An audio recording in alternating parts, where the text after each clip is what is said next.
ठीक है। तो फैंस का यूज कहाँ होता था? बीड्स बनाने में और बैंगल्स बनाने में, earrings and tiny vessels. Vessel समझते हो, ये जो छोटे छोटे जहाज नहीं होते हैं, तो उसको मिट्टी का खिलौना वगैरह समझ लो, कुछ ऐसा बनाने में वो लोग फैंस का यूज करते थे।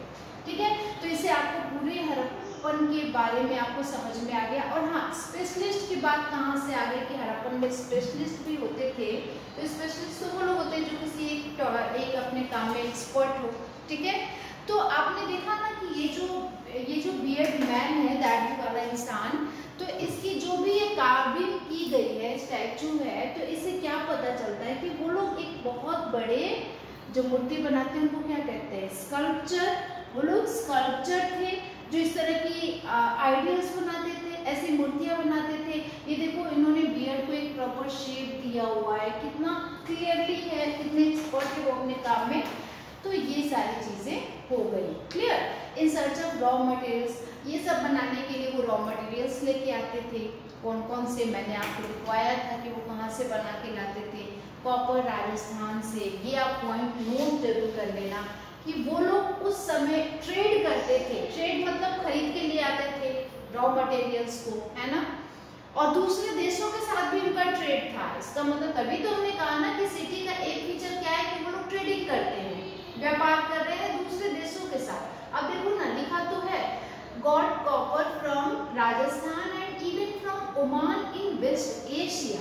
वेस्ट एशिया से ये लोग कॉपर लेके आते थे, है ना, और उस कॉपर को दूसरे मेटल के साथ मिला करके उसका कुछ बनाते थे। क्लियर। गोल्ड भी मंगाते थे। फूड फॉर पीपल, वहाँ के लोग क्या खाते थे? तो ये सारे क्रॉप्स हैं जिनका वो एविडेंस मिला है। एग्रीकल्चर में प्लो का यूज होता था। कैसे मालूम चला? क्योंकि अ टॉय प्लो एक हल का खिलौना जैसा है, आप फार्मिंग में इसका यूज करते हो, तो वो लोग भी इसका यूज करते थे। ठीक, आगे है a closer look Harappan towns in Gujarat. अब गुजरात में हड़प्पा के बारे में आप क्या लिखोगे? मैंने आपको एक दो कीवर्ड्स बताया था। धोलावीरा, ये सिटी है जो गुजरात में है, एक हड़प्पन साइट है। Number 1, where it is located? It is in the Rann of Kutch. यही कच्छ के रन में जो गुजरात में है वहाँ पे लोकेटेड है। वहाँ पे पानी है किनारे। तो पूरे शहर के बारे में लिखा है कि धोलावीरा जो है 3 पार्ट्स में डिवाइडेड है। हाँ, ठीक है। और वहाँ पे देखो, मैंने कहा ना कि कुछ चीजें इसमें छूट गई हैं, ये बहुत इंपॉर्टेंट पॉइंट है। Other finds include large letters of the Harappan script. Script समझते हो क्या होता है? राइटिंग, है ना। तो वहाँ पे हड़प्पा के लोगों के द्वारा लिखी गई लेटर्स मिले। लेटर्स मतलब वो लोग अपने अल्फाबेट्स वगैरह लिखते थे। तो इससे क्या पता चलता है कि evidence of writing. Evidence of writing तो हम लोगों ने वहाँ पर भी देख लिया जो सील्स पे वो लोग यूज करते थे। तो एविडेंस ऑफ राइटिंग धोलावीरा में मिला है। ठीक है। It has been on small objects, और ये कहाँ लिखते थे? सील्स पे लिखते थे। फिर ये गुजरात का ही दूसरा हड़प्पन साइट है, वो है आपका लोथल। तो लोथल जो है वो आप देख रहे हैं कि साबरमती रिवर है, उसकी ट्रिब्यूटरी के आसपास ये शहर बसा हुआ था। ठीक, और क्योंकि ये पानी वाटर वाला एरिया था, तो यहाँ पे प्रेशियस स्टोन्स, जो पानी के किनारे स्टोन्स वगैरह नहीं मिलते हैं, तो उसका ये लोग यूज करते थे। कहाँ करते थे? ठीक है। अब एक वर्ड है seals and sealing. Seals and sealing. और एक वर्ड है बेटा डॉकयार्ड। डॉकयार्ड समझते हो क्या होता है?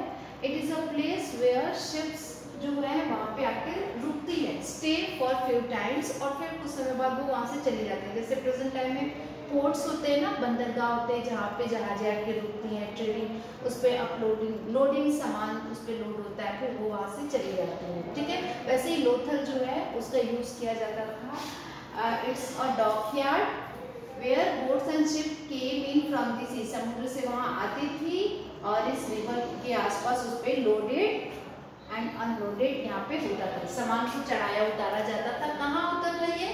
किस हड़प्पन साइट में? इट इज इन लोथल। ये क्लियर हुआ? Sales and ceiling. सेल्स तो समझ ही चुके होंगे क्या था। सीलिंग्स क्या थी? सीलिंग्स का मतलब होता है impression of seals on clay. मिट्टी की कोई भी चीज होती थी उस पे जो सेल्स होता था उसकी छाप उस पे डाली जाती थी। जैसे आप देखते हो ना कि सीलिंग्स को मैं कैसे बताऊं, चलो मैं दिखाती हूँ, कहीं पिक्चर में दिख जाए। तो ये देखो सिल्स एंड सीलिंग्स है ना। अब क्या है, सिल्स में have been used to stamp bags और packets containing goods that were sent from one place to another. आप देखते हो ना कि जब हम लोग कुरियर करते हैं तो जो पैकेट होता है जिसमें हमारे कपड़े या बुक्स या जो कुछ भी हम लोग कुरियर कर रहे हैं, तो उसको हम लोग वो करते हैं ना, चिपकाते हैं ना किसी भी चीज से, तो सील, उसको सील किया जाता है। यस, तो सील्स तो ये था कि जो बना होता था जिसपे कुछ स्क्राइब्स लिखते थे, ठीक है, उसी का स्टैम्प लगाते थे। इन बैग्स और पैकेट्स पे सील्स से स्टैम्प लगाया जाता था, उसको फोल्ड कर दिया जाता था, उसको चिपका दिया जाता था, वही सीलिंग था, ठीक है। तो after a bag was closed और tied a layer of wet clay was, अब वो गीली मिट्टी से ना उस पैकेट को चिपका दिया जाता था, दैट वाज सीलिंग, और उस पैकेट को फिर दूसरी जगह भेज दिया जाता था, ठीक है। अब लिखा है mystery of the ink. Mystery में आप पढ़ ही चुके हो कि हमारी ये पूरा का पूरा सिविलाइजेशन जो इतना डेवलप्ड था वो एकदम से खत्म हो गया। अब एक टॉपिक आता है कि आपको as an historian, as an archaeologist, आप ही कल को ये सब बनोगे तो आप समझ लो क्या है ये, मम्मी का कंसेप्ट है। मम्मी क्या होता है, इजिप्ट, अपने एटलस में देखो इजिप्ट कहाँ है, मिस्र, यहाँ पे कौन सी रिवर है, नाइल रिवर है, और ये नाइल रिवर जो है वर्ल्ड की लॉन्गेस्ट रिवर है। आपको पता है सबसे लंबी नदी है river Nile, and in which city, in which country it is located, it is in Egypt. And where is Egypt, it is in Africa continent, ठीक है। आपके बगल में, आप एशिया कॉन्टिनेंट में है, आपके बगल में अफ्रीका कॉन्टिनेंट है, वहां पे ये इजिप्ट है। तो वहां पे 5000 ईयर्स अगो क्या होता था, देखो एक बहुत अच्छी कहानी है ये। तो जो वहां पे किंग्स होते थे वो इजिप्ट में शासन किया करते थे, ठीक है। The kings sent armies to distant land. तो ये जो किंग्स थे ये क्या करते थे, they also built huge tombs known as pyramids. ये ऐसे पिरामिड्स बनवाया करते थे, ठीक है। अब इसके अंदर क्या होता था, तो वेयर दे डाइड, जब वो मरते थे, the bodies of kings were preserved and buried in this pyramids. तो राजा जब मरते थे ना तो उनकी बॉडी को इस पिरामिड के अंदर बरीड कर दिया जाता था, दफना दिया जाता था। This carefully preserved bodies are known as mummies. और इसको प्रिजर्व करके रखा जाता है बेटा, ठीक है। आज आप म्यूजियम में जाते हैं देखने के लिए, तो आप देखोगे ना कि बहुत सारे ये स्केलेटन्स होते हैं, एनिमल्स की जो बॉडी होती है, डेड बॉडी, उसमें वो लोग प्रिजर्व करने के लिए कुछ कुछ केमिकल्स डाल देते हैं। तो आप स्केलेटन उसके देखते हो ना, इस पिरामिड के अंदर इन्हीं किंग्स की बॉडीज को प्रिजर्व करके रखा जाता था, डेड बॉडीज को, उसी को ममीज कहा जाता है। अब ये क्लियर हो गया। और इस तरह के पिरामिड्स इजिप्ट में पाए जाते हैं, that is in Africa continent. A large number of objects, इसके साथ और भी बहुत सारे ऑब्जेक्ट्स बरीड किए जाते थे, क्योंकि लोग ये मानते थे ना कि हम डेड बॉडी के साथ जो भी भेज देंगे वो सब खाएंगे पिएंगे अगले जन्म में। तभी तो पता चलता है कि हम लोग आज भी देखो प्रेजेंट टाइम में क्या होता है कि जब कोई मरता है तो हम लोग क्या करते हैं, उसके साथ बहुत सारी चीज़ें डोनेट कर देते हैं, मतलब उसके साथ दान कर देते हैं। क्यों? क्योंकि हम लोग ये मानते हैं कि हो सकता है जब उसका अगला जन्म होगा तो उसको ये सारी चीज़ें मिलेंगी नेक्स्ट बर्थ में। तो हम लोग क्या, हमारे यहाँ क्या होता है, रीबर्थ का कंसेप्ट है ना, कि जब कोई मरता है तो फिर उसका दूसरा जन्म होता है। तो वो लोग भी मानते थे, ये अफ्रीकन में इजिप्ट वाले जो लोग थे, किंग्स थे, वो भी इसको मानते थे।